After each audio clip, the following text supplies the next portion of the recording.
Alright, welcome back. Welcome to the start of a new anime review series. This is From Country Bumpkin, The Master Swordsman.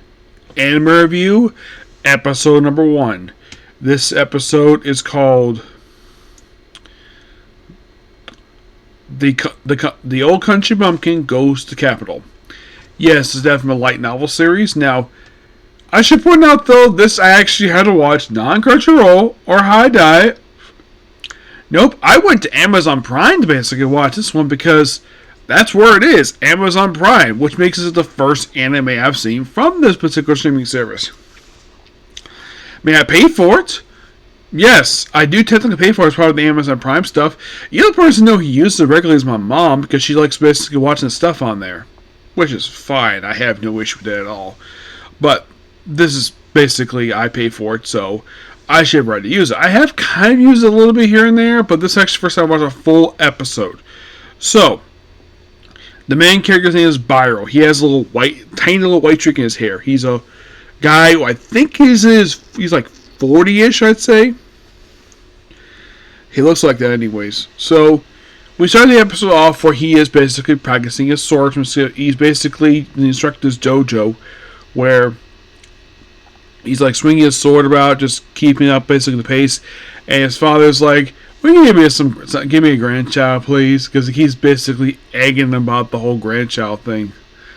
It's like if I woman eventually, you see like, and he's like, "I didn't become master sword. I didn't become a swordsman so I could pick up women." How about pick up when the kids single moms? Yep. And after training for a while, and then of course they have dinner, which is basically bread, and then one of his former students shows up.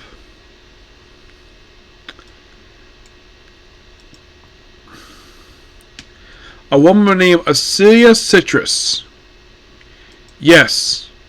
Which, if you've ever seen the cover of the light novels for this series, which, by the way, they haven't released here, she is the woman with silver hair in the cover in dead middle. And Byro is the one actually on the far right. And the woman who's red hair, she actually does show up in the episode. In fact, they actually have 3 women show, of course, this episode.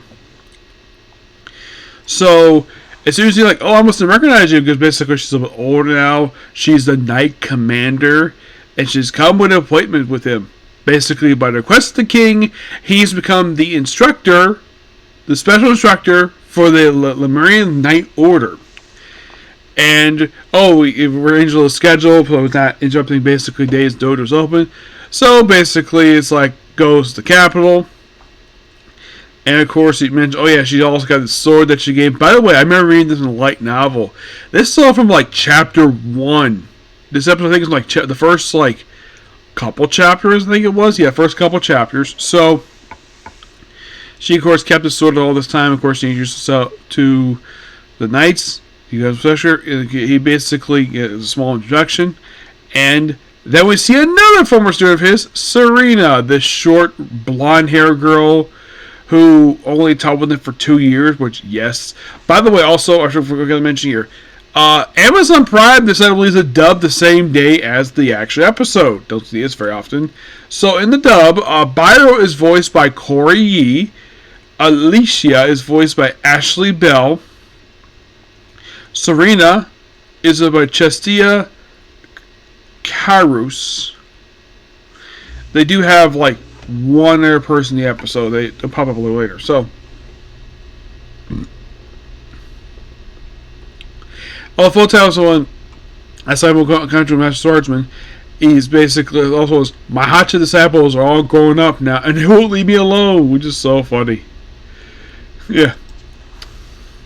And also apparently he's got a nickname of the Backwater Swordsman. So,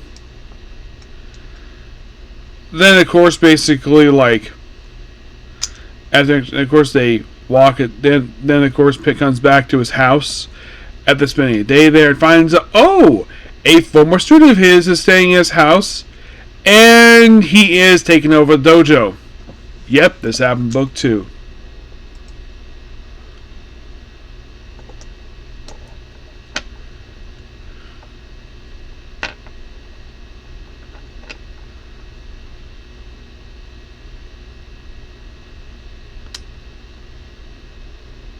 Renard, I think his name is. Yeah, the whole Serena thing that happens a little bit later. So,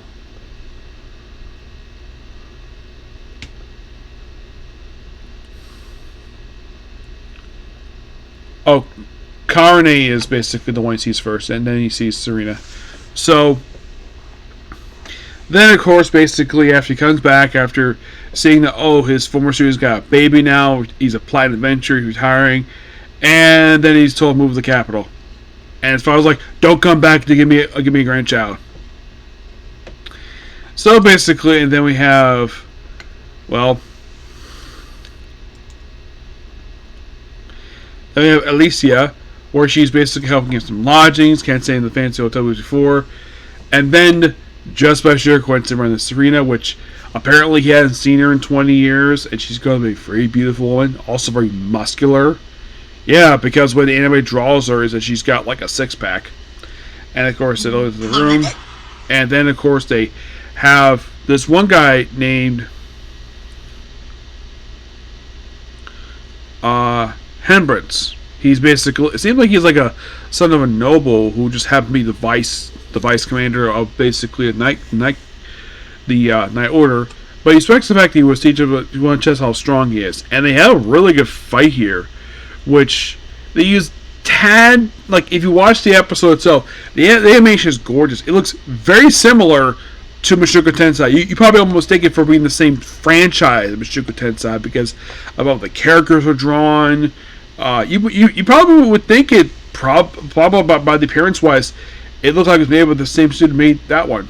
No, because student made this one is passionate, which of course they have done some series I have seen. Mostly put, the only animes I've seen that they worked on was the 4th season of High School DxD, Harem Lavna World, the Demon Sword Master of Excalibur Academy, and now this one. Yep, which they did this one with Habits of Film.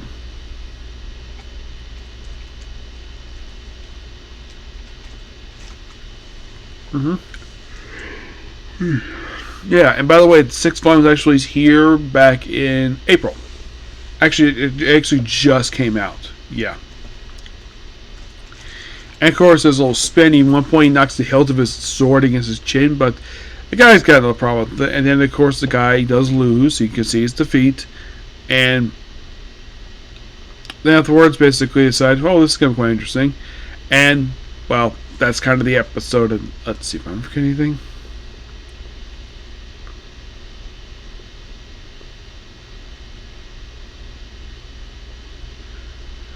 And we see a thing like where basically Baro's father thinks that the reason why that he sent him out there, just so he can make his own skills more, because basically being in the village might actually hurt his skills, presumably. But also probably get on their grandchild. But good episode, I love it. I was kind of surprised that we decided to release a dub. I thought basically that they would release a sub and then release a dub later, but no. Dub the first day. Interesting. But next week, however, it will be All Country Bumpkin is astounded by a wizard. Excuse me, yes. Yeah, he gets written out with several former students. And I didn't know we talked about this, like, damn, Byro, your students are going to be hot ladies. Oh my god, he is so gorgeous. And of course, also, it's implied that Alicia may have a thing from this spy. Like he's like about 10, 15 years older. Maybe she's attracted to a guy like that. Maybe, who knows? There's no mention of his father being called Grand Master in the episode. Yes, that was something from the book, basically, where his students would call him Grand Master because he basically took up as master of the school from his father, which they cut that a little bit in, but didn't affect the pace of the episode. But overall, great episode overall. Yep, so yeah, that's particularly a particular view.